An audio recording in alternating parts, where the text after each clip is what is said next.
संघर्ष की आग में तपकर ही सोना कुंदन बनता है। ठीक वैसे ही संघर्ष का सामना करने वाला इंसान ही जीवन में सफलता की नई कहानियां लिखता है। एक लड़की जिसने कभी भूखे रहकर और खेतों में दौड़कर प्रैक्टिस की, वह लड़की आज अपनी मेहनत के दम पर पूरे देश का और अपने परिवार का नाम रोशन कर चुकी है। वह और कोई नहीं बल्कि हाल ही में एथलेटिक्स से डीएसपी बनी हिमा दास है, जिन्होंने अपने हौसलों के दम पर लोगों के मन में बनी सफलता के सारे मानकों को तोड़कर रख दिया। लगातार 5 गोल्ड मेडल जीतकर एक नया इतिहास रचने वाली हिमा दास के लिए यह सब कर पाना इतना आसान नहीं था। एक गरीब परिवार में जन्मी हिमा ने गोल्ड जीतने तक का सफर कैसे तय किया, आइए जानते हैं। लेकिन इससे पहले अगर आपने अभी तक हमारे चैनल को सब्सक्राइब नहीं किया तो हमारे चैनल को सब्सक्राइब करें और बेल आइकन को प्रेस करना बिल्कुल भी ना भूलें, ताकि हमारी सारी वीडियो की नोटिफिकेशन सबसे पहले आप तक पहुंच सके। हिमा दास का जन्म 9 जनवरी 2000 को असम के नौगांव जिले के ढींग गांव में हुआ था। इसी वजह से उन्हें ढींग एक्सप्रेस भी कहा जाता है। उनके परिवार की आर्थिक स्थिति बिल्कुल भी अच्छी नहीं थी। उनके पिता रंजीत दास के पास मात्र 2 बीघा जमीन है। इसी जमीन पर खेती करके वह 17 लोगों का परिवार की आजीविका चलाते हैं। हिमा बचपन में अपने पिता के ही खेतों में लड़कों के साथ फुटबॉल खेला करती थी। उनका फुटबॉल में काफी ज्यादा इंटरेस्ट था। वह फुटबॉलर बनना चाहते थे। फुटबॉल में लड़कों को बराबरी से टक्कर देते हुए मैदान में उनकी फुर्ती देखकर एक टीचर ने उन्हें एथलेटिक्स में करियर बनाने की सलाह दी। लेकिन प्रैक्टिस के लिए ना तो उनके पास रनिंग ट्रैक थी और ना ही पैरों में पहनकर दौड़ने के लिए अच्छे जूते। लेकिन बावजूद इसके उन्होंने खाली पैर ही टायर बांधकर खेतों में ही प्रैक्टिस करना शुरू कर दिया। इसी बीच उन्हें जिला स्तर के एक कंपटीशन में भाग लेने का मौका मिला और उन्होंने सबसे सस्ते जूते पहनकर यह कंपटीशन में भाग लिया और अपने उम्दे प्रदर्शन के दम पर 100 और 200 मीटर की रेस में गोल्ड जीतकर सबको हैरान कर दिया। लेकिन यह उम्दापन भी कहीं गायब हो गया होता अगर कोच निपुण दास ने उन पर ध्यान नहीं दिया होता।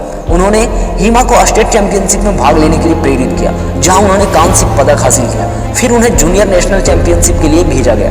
उनकी ट्रेनिंग कम थी, अनुभव लगभग ना के बराबर था। फिर भी वह 100 मीटर की रेस में फाइनल तक पहुंची, लेकिन इस बार कोई भी मेडल उनके हाथ नहीं लगा। हिमा काफी निराश थी।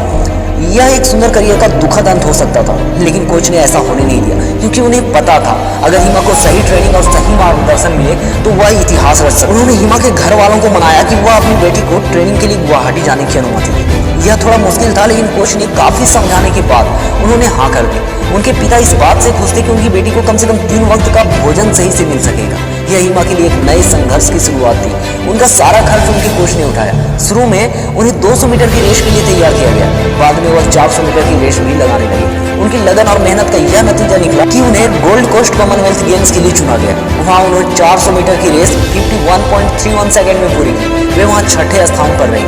अब उनकी जिद और जुनून इस हद तक बढ़ गई कि उन्होंने पूरी दुनिया में अपनी पहचान बनाने की ठानी। और फिर 2 जुलाई 2019 को पोजनेन एथलेटिक्स ग्रैंड प्रिक्स में 200 मीटर की रेस को 23.65 सेकंड, फिर उसके 5 दिन बाद 7 जुलाई को पुटनो एथलेटिक्स मीट में 200 मीटर की रेस को 23.97 सेकंड में, फिर 6 दिन बाद 13 जुलाई को क्लैडनो एथलेटिक्स मीट में 200 मीटर रेस को 23.43 सेकंड में, उसके बाद 17 जुलाई को टैबोर एथलेटिक्स मीट में 200 मीटर रेस को 23.25 सेकंड में, और फिर 20 जुलाई को 400 मीटर रेस को 52.09 सेकंड में कंप्लीट कर मात्र 19 दिनों में लगातार 5 गोल्ड मेडल जीतकर इतिहास रच दिया। उनके इस जीत के बाद हमारे राष्ट्रपति एवं प्रधानमंत्री तक ने उन्हें ट्वीट करके बधाई दी। सिर्फ इतना ही नहीं, हिमा दास पहली भारतीय महिला एथलीट बनी जिन्होंने international association of athletics federation में किसी भी फॉर्मेट में गोल्ड जीता है। हिमा ने 400 मीटर ट्रैक इवेंट रेस को 51.46 सेकंड में कंप्लीट कर यह उपलब्धि अपने नाम की। जीत के बाद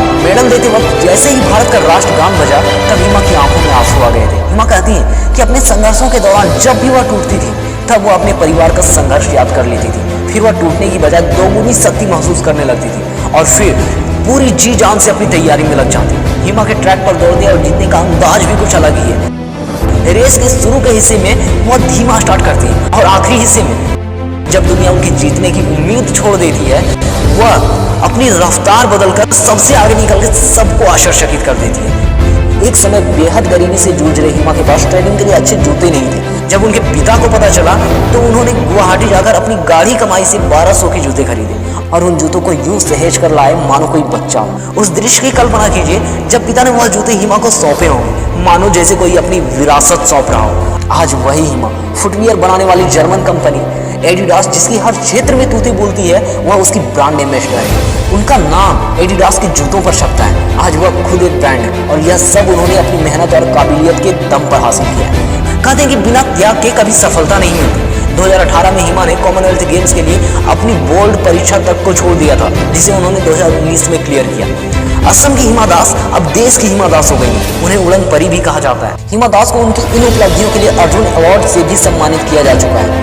उनके हमारे देश के लिए इस अविश्वसनीय योगदान के लिए असम के सीएम ने हिमा को असम पुलिस में डीएसपी का पदभार सौंपा है। पुलिस की वर्दी में हिमा के कंधे पर लगे सितारों ने उनकी कामयाबी और यहाँ तक पहुँचने के उनके संघर्ष में 4 चांद लगा दिए। डीएसपी बनने के बाद भी उन्होंने कहा कि मेरा एथलेटिक्स करियर अब भी जारी रहेगा। हिमा की ये कहानी हमें यह संदेश देती है कि अगर आपके अंदर जुनून है तो फिर परिस्थितियां चाहे कुछ भी हो, हालात चाहे जैसे भी हो, अगर आपके सपनों की आग आपके दिल में जिंदा है तो फिर कोई भी मंजिल नामुमकिन नहीं है। बस अपने सपनों की आग को कभी बुझने मत देना और जब भी कभी टूटने लगो तो अपने परिवार के उन संघर्षों को याद कर लेना जिसकी वजह से आप आज यहाँ तक पहुँच पाए।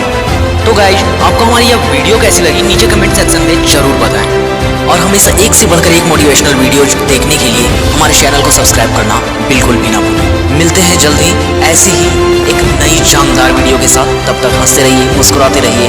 धन्यवाद। Shining of.